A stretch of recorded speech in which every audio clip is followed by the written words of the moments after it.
What is a utilitarian style short-term rental?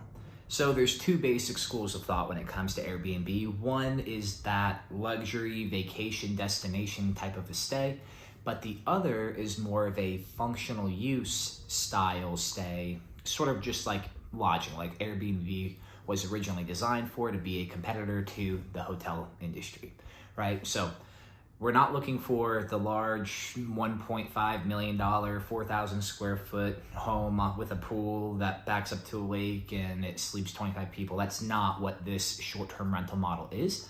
This is more single unit, maybe 2-bedroom unit apartments. We like to buy duplexes and quadplexes that have either 1-bedroom or 2-bedroom units in them, and we want to invest alongside main tenant attractions. There are 6 main tenant draws that I've been able to identify that I like to invest alongside.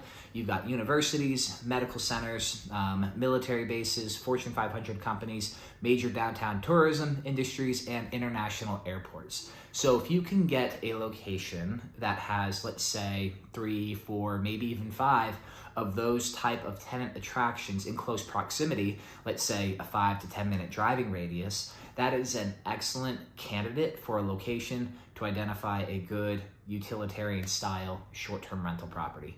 These utilitarian STRs, they have year-round occupancy that has maintained really high occupancy rates. Like, for example, we've got these deals in San Antonio and Irving, and we've got some in Houston, and they're at 85 to 90% occupied all year round. You don't have the big seasonal peaks and valleys like you do in a more vacation, luxury destination style STR, because the destination is not the asset itself. The destination is that location and what's inherently valuable about that location and what the location provides. So what we've seen is investors come in looking for short-term rentals, especially right now when there's a lot of question marks around short-term rentals and the viability of the model. We're seeing a big dip in terms of our bookings for these more luxury vacation style STRs.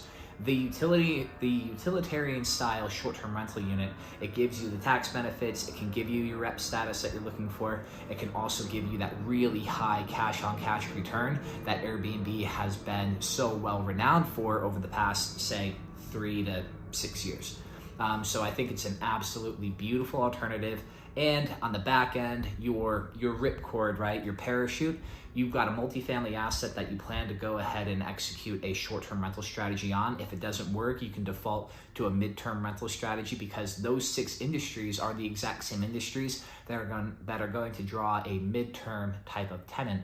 And then let's say 2-3 years down the road, you say, hey, you know what, that doesn't really work. I'm not really interested in the management of this type of strategy anymore. You convert that multifamily property into a traditional long-term long-term tenant style setup, and you're off to the races. So I think there's a lot of upside.